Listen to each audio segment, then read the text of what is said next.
Jennifer Dulski, welcome to the conversation today. Thanks for having me, John. It is a pleasure to be with you. You're joining me from the Bay Area. I'm south of Salt Lake City in Utah. And today we're going to be talking about utilizing a personalized AI coach for team development. I'm super excited to have this conversation with you. And as we get started, I wanted to share Jennifer's bio with everybody. Jennifer Dulski has a wide range of executive experience, including leadership roles at Facebook, Google, and Yahoo, and founder, CEO, and president roles at early stage and scale up startups.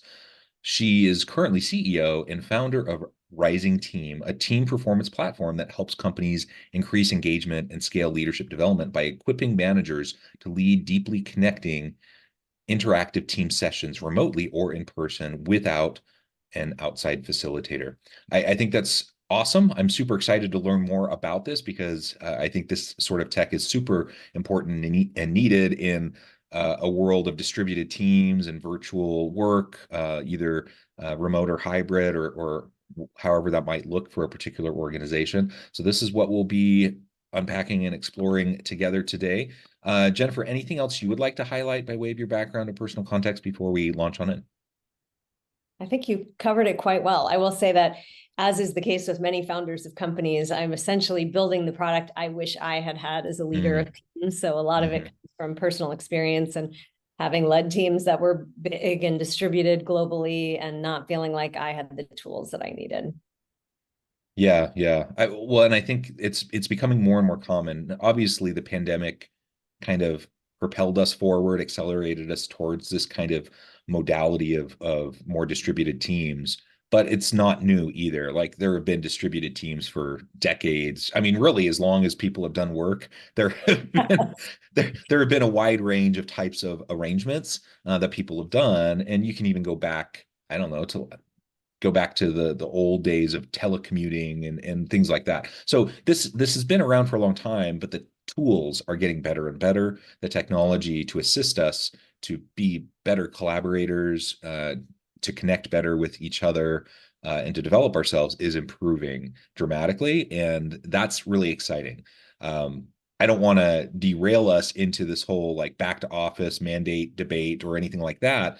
But I kind of think that regardless of where someone falls on that, whether you think people should be back in the office or you're more than happy to let people be remote or hybrid or whatever, tools like this help ease the tension, right? It helps managers and leaders feel like they have a better grasp and handle on, what their remote or hybrid teams might be doing. It just provides us with more options, more flexibility, and I think in this day and age, that's really paramount. I mean, that's what it's all about, isn't it? It's critical. I actually started building this company at the beginning of 2020 before the pandemic hit, and it was already important, right? I already felt, as I said, that as a leader, I didn't have the tools I needed, partially because the way we train leaders and managers is pretty broken. We usually put them in a room together as cohorts and we talk at them for a long time, and then we don't give them any tools to bring back to their teams. So I was feeling that already, especially as a manager of, hundreds of other managers. The thing that's really different, and as you said, distributed teams have been around a long time. I've led global teams for many decades, but what's different is the rest of what's happening in our workplace. So, now we're 75% of all teleworkable jobs are hybrid or remote. And we have, as you pointed out, the return to office mandate, which is the very challenging kind of elephant in the room that companies are wrestling with, and employees are very frustrated that companies, keep backtracking on this. And the other things that are different, we have a challenging economy. So there've been rounds and rounds of layoffs, which mean that managers who are left often have much bigger scope than they had before and more on their plates. We also have Gen Z entering the workforce. They have much higher expectations of feeling of belonging and so forth. And then, as we'll talk about more, we have AI coming in on the top, making people feel, a little bit stressed. Is AI going to take my job? So we have this layer of managers that is more overwhelmed than ever. Gartner says 3 out of 4 of them say they're burned out and overwhelmed. And so that's why these tools are more important than ever. It used to be that we could do these things accidentally. I could bump into you at the water cooler and so forth. And the truth is, the accidental version was never that great anyway. What we need is an intentionality around how we build relationships at work and how we build trusting environments. And that's what these tools are allowing us to do. Yes. And your point about the accidental versions not being so great, that's really, I think, an important point, because I think it's really easy to long for the good old days, like how things used to be, and things were so wonderful when we were just all together and we would just organically have all these empowering, incredibly innovative collaborations, and so on and so forth. And those things did happen, but they largely didn't happen organically. Like, you still had to do them in a meaningful, purposeful, very present kind of an approach, even when we were in the office. There's nothing like, in my opinion, there's just nothing magical about being in the same office space, especially when people have their cubicles or their own individual offices where they're not interacting anyways, right? And so that's not to say that you can't leverage the power of being together in person, because there can be real power in that. But the default day to day for most people in the office isn't generally like huge amounts of collaboration or coaching or mentoring or any of those things, unless leaders make it a priority, unless, yeah, they're very intentional about it, right? And it's hard, even if you're intentional, if you don't have the right tools, it just takes so much time and effort. And so that's been the hard part about it. And Rising Team, we're trying to just make that easier for people to do when they want to be intentional, to give them the tools to ask the right questions, to set some time aside, to get to understand people more deeply. And it doesn't matter, as it turns out, whether you are in person or whether you are virtual. It matters that you set aside time to do it. And this is actually one, I have two big mistakes that managers make. And, I teach a class also at the business school at Stanford on this topic. And I always say that there's really two big mistakes that leaders and managers make. The first is they think everyone's just like them. And it's just universally untrue. So managers will often, think, because I like to be appreciated in a certain way, that's how other people like to be appreciated, or this is how I want my feedback, and that's how other people want it. It's really not true. And the only way we really understand how other people want to be treated in the workplace is to ask them. And then the second big mistake they make, and maybe this one is less of a mistake and more of the pressure on them, but they don't take the time to intentionally focus on their teams, right? So they say, I don't have time. We're so focused on our goals. I need to hit all my numbers. I can't take time and set aside time to understand my team. And that is also universally problematic, because the data is very clear that by doing just a little bit of that, just a little bit of, I care about you, I want to understand you, that teams get massively more engaged. They rate their managers higher, and so forth. Yeah, you can't afford not to do it, right? So anytime I hear someone say that, I'm just too busy. Busy doing what? Like, being a leader means doing these things. And so if you're not doing these things, if you're just running around putting out fires all day, being reactive to things rather than being strategic and proactive and intentional in how you're interacting with people, that's not really leadership. I mean, it's not good leadership anyways. And so I get why people fall into that trap, and it becomes a bit of a downward spiral. Like, you really can get trapped and sucked into it, and it's hard to get find your way out of it. To even put in the little bit of time, like you were saying, it doesn't often take a lot to start making some pretty big improvements with your team if you just do it consistently. Yet that's still one of the most common things I hear from leaders is, like, they know it's important, they want to do it, they just don't have the time. They don't know when they can do it. They don't know when they can carve it out in their day. And I'm like, if you can just put some effort towards this, in the short run, it'll be hard. But as time goes on, it'll get easier and easier, because you're going to be freeing up more of your time. Yes, you have way fewer conflicts and exactly way fewer people coming to you needing, major support. It's funny. I sometimes point to the scene in Maverick, the movie. Have you seen this movie? I have, yeah. Where he takes them to the beach to play, flag ball, and the admiral comes over and says, what are we doing? We have a big important mission. What are we doing playing games here? We have only 3 days left. And Tom Cruise turns to him and says, "You said to create a team, sir. There's your team." And the truth is, you just can't do it without, and again, I don't think flag football is the perfect way to do that. I think there are more authentic ways to get to deeply understand each other. That said, you got to take the time, as you said. And, our version, we suggest running a couple sessions a quarter. So it's sort of like 3 to 4 hours per quarter in total. That's less than 1% of your time. And we see it in the data. It's really clear that teams that take that time have higher engagement, higher manager effectiveness, higher intent to stay at their companies, and teams that don't do it are lower. It's really, really clear in the data. Yeah, yeah. Well, we've laid the groundwork for why this is important. Now let's start talking about what you've put together there at Rising Team, this personal AI coach. And if you can explain that a little bit and describe what that is and how it can be used, then we can explore, the impacts on overall team development. Absolutely. So Rising Team is a team performance platform, and it has 2 major components. The first is software guided team workshops. So we believe that the best way to develop teams is the combination of deep human connection and AI to help us be better, faster, more efficient. And so the first part is the connection piece, and we build software in what we call kits that leaders can run by following the software without needing an outside facilitator. And those kits are on the topics that drive high performing teams. So things like psychological safety or appreciation.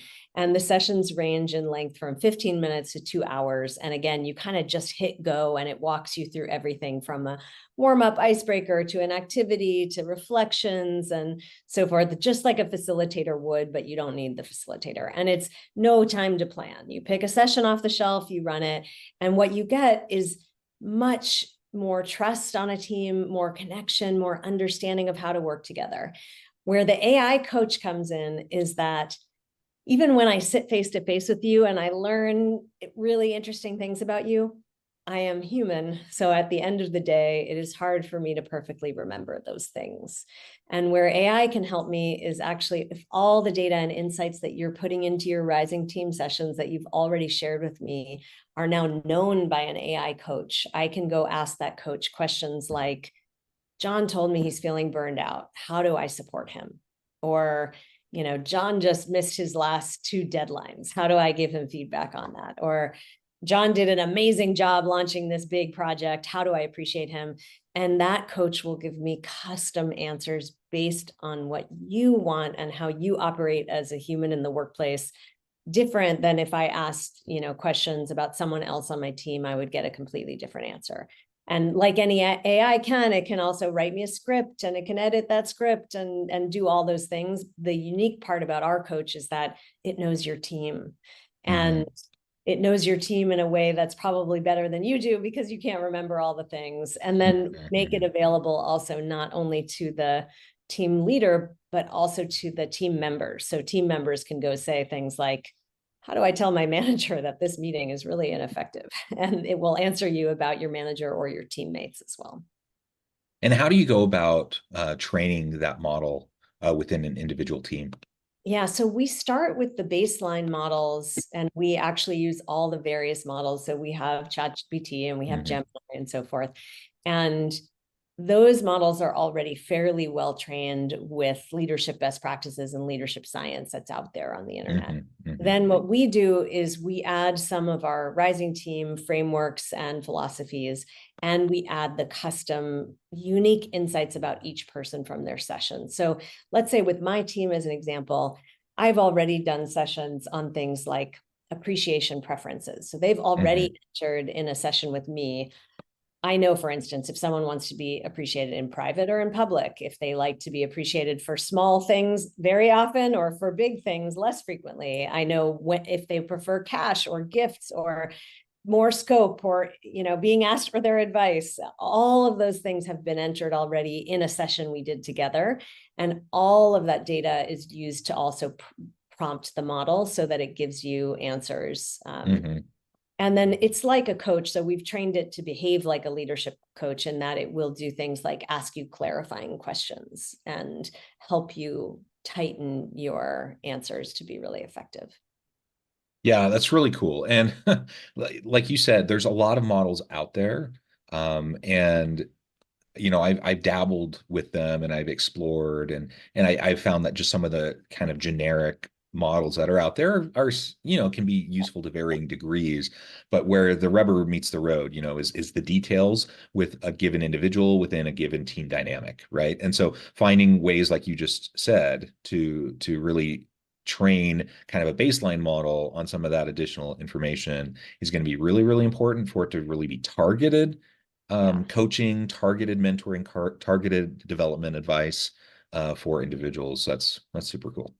And if you start with the premise that, again, leaders are super overwhelmed and don't have a lot of time, this is going to make sure they are really effective in way less time. So my point is, like, you can't not do the deeply connecting sessions first. Like, what I'm not going to do is give everyone a survey to fill out and then in the AI on that, because the reason this works is because first I sat with you face to face, either like this on a camera or in person, and I listened to you talk about how you want to be appreciated and how you like to be listened to and what energizes you every day. And then if I ask AI for advice on how to work with you in that way, it still feels okay. It still feels like I first took the time to understand you. And the detail is pretty impressive. Like, I have to say, when I first did the outline for Rising Team and imagined this company, I had a section called Custom AI Coach. And I knew, 4 years ago that I wanted to build that. But 4 years ago, I actually couldn't build it.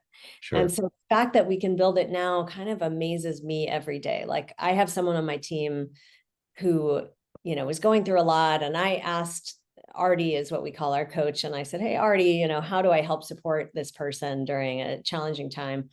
And the things it put back to me were things like, this person likes to take breaks in the middle of the day to get outside. Remind them to go outside in the middle of the day. It said, she only likes to work on 2 to 3 things at a time. So look at her to-do list with her and make sure she's narrowing it down. And, there were just such specific recommendations that were tailored to her that it made me a much better colleague and manager for her in that moment than, I have 25 years of experience doing this, and I am still better with this tool also.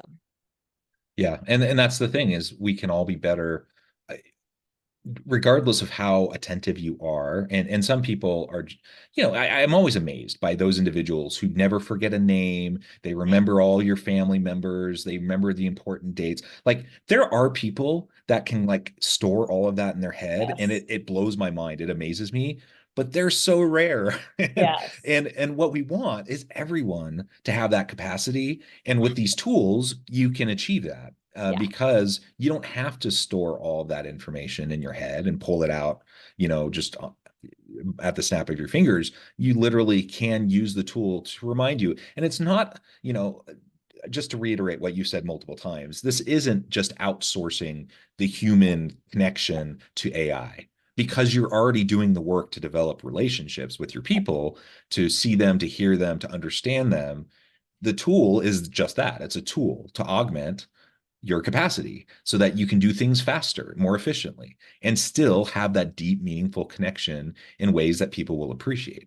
Yeah, and that is actually the power of AI, right? It can help us do the things that are not uniquely human, like write things quickly and pull out a bunch of facts so that we can spend more time on the things that are uniquely human. And in the end, having the conversation. So even though I ask the AI for tips about what to do when someone's burned out, in the end, I'm not just going to send them an email from the AI. I'm going to use that to have a conversation. I mean, some people might. And to be honest, sending an email written from AI is probably already better than not doing nothing at all, which is probably what they were doing before.